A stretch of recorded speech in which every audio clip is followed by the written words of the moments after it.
Well, you caught me chasing shadows, and you helped me tie one on. And the air we breathe is magic now.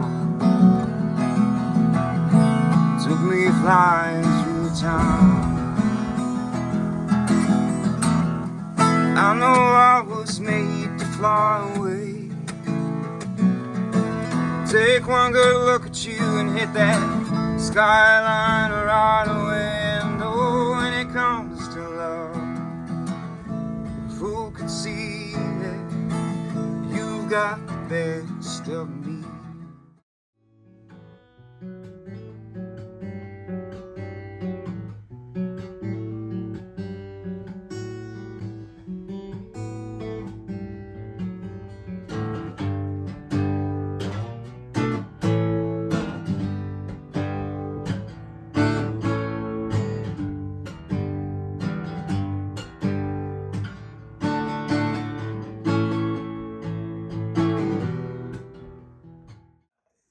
You know, we had pets, we were isolated. I didn't have anything to do some days except for like sneak toys out to the back and play with the grass clippings, make them into huts, have G.I. Joes, and start little fires and like be, you know, an 8-year-old kid in the backyard of a farm. It was pretty cool. But now it was never like a farm to make money. We just had all the farm pets. Yesterday I went in a hot air balloon and I looked down on my neighborhood. They flew right over where I live, and I got to see, we went up from like 1,200 feet to about 8 feet off the ground. But when you get in it, it just stays with the wind and feels peaceful the whole time. There's no wind. You're in the wind. But you hear everything from the ground travels up with no resistance. It doesn't hit or bounce off anything. It's just traveling up there. But as I'm in the balloon looking down at it, I was thinking to myself, man, I'm so lucky to live in such a beautiful place and have so much free time and inspiration. And I didn't have Wi-Fi. I mean, we barely have it now. Yeah. But growing up without the internet was the most amazing experience. I left home just before I turned 16. And mama said, don't go, I had to do my own thing. And my daddy said, boy, I know when you come back around. It's just a cold, hard world and you don't quite know it now. Well, then I slept under every bridge there is in this town, staying out of the rain. And how I wish I could go back there now. I wonder if it looks the same way as it did then.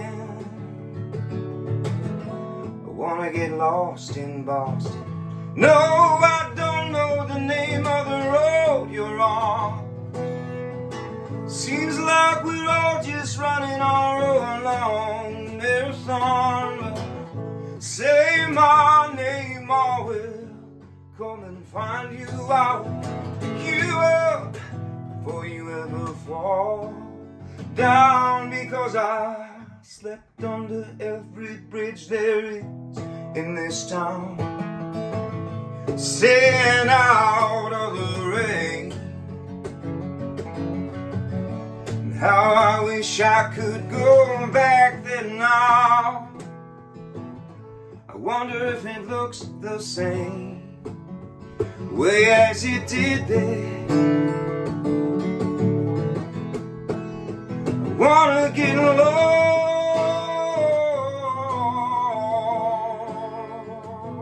take me home, home, home, home, take me home, home, home, home, take me home. So when I feel something like a good line comes to me without even trying, I'm gonna go to my room for about 8 hours, and I'm gonna honor that line that came to me, whether it was a gift or I created it or whatever. I have it. It's a puzzle. I'm gonna go solve it, and I'll spend like an initial 5-6 hours writing a song, and then from that I'll like really dissect the pieces, try to make it make sense. Sometimes they don't make sense. Like my song Empire that was just released does not make sense if you read the words, but it has a feeling to it. Why am I afraid of you? The wicked flee though none pursue. All the things it makes me do, but I had this feeling. Keep your eyes on the fire, keep your face to the wind. It's blowing southbound now, it's changing again. Push back the seal and reach for the sign. Nothing reveals, it changes their minds. No bruises and bones, or broken hands. Feet that don't walk, legs that don't stand. Feathers and stones, shadows and mire. The bricks and the breath built my empire. My empire. My empire, my empire. Because the longer you sit and work on something, that's the secret sauce. You end up writing like Amy Mann if you spend the time she does. Because that's the only difference between Amy Mann and a regular writer is the time that you've put in. I really believe that. And she's got giftings, I'm sure, that are like natural as well. But she, you know, regardless of that, that only gets you like in the door as an artist. But once you're in the room as an artist, you must spend the time. Your song is gonna suck if you think you can just improvise it. However, there are 3-minute songs that are written as you're playing them and you're like trying to write it down furiously. That speaks to your past like the past you have. And how things will like build up and then you just let it out. You're still doing the work, you're just doing it ahead of time without realizing it on those songs. So you write a song in 3 minutes. Like I think Night Rain I wrote in about 3 minutes. And it stayed simple for a really long time because the basic structure of it is just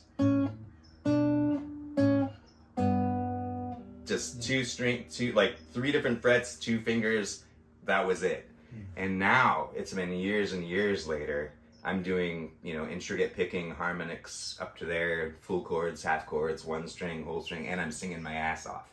And the thing is like, it was just time. That's the only difference. I spent time on it.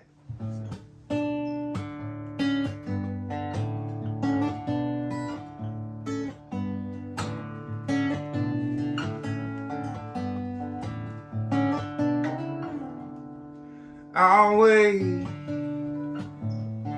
for the day somewhere in the distance, time and a place. And I believe it. What you give is what you receive it. So I resign to spend my time sending you love from me. In the night rain, in the falling lightning, I must confess I felt underdressed and you mistook me for the one that I should be. Well, I ain't Mr. Right, ain't Mr. Perfect, give my love a try, I promise I'll be worth it. That's Night Rain.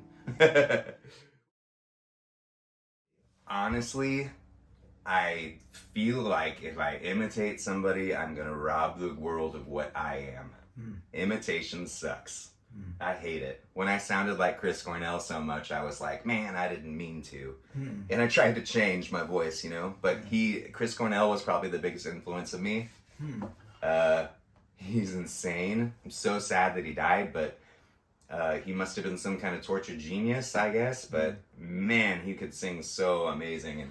And his lows were so felt more than even heard. You know, you just feel, for me, he's, you know, and then on the other spectrum, Joni Mitchell, just with the range and dynamics those two have, or like Ed Sheeran, he has amazing dynamics.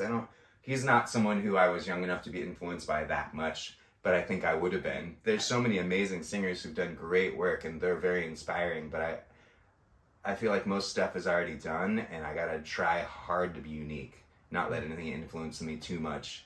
I don't want to be derivative, you know?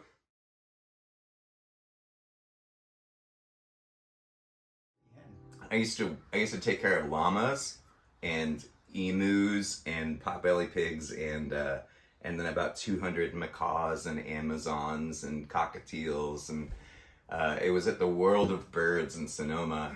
And then the birds, I'd be singing like Amazing Grace while I'm scrape on my back, scraping the crud off the bottom of the cage and like sweeping, getting just endless cages, you know? Yeah. And I'm scraping poop and stuff, and the birds, they start singing the different words of the song I was singing. And the one's like, amazing, how sweet is me. No. Like, and it was like a torturous sound, you know? Huh. But if I just hung like one really long note, they would all just listen, you know, and calm down.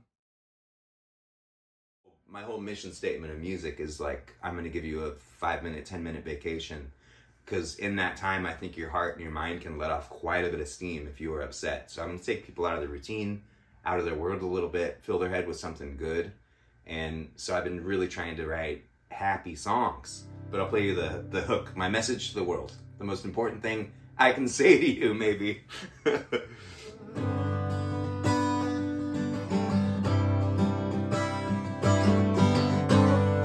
Be good to your body and better to your soul.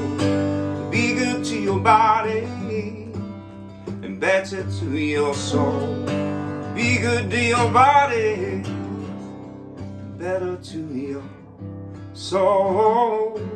Only one lasts forever. It's just a fun idea, you know, but I like it. I like that I'm singing those words.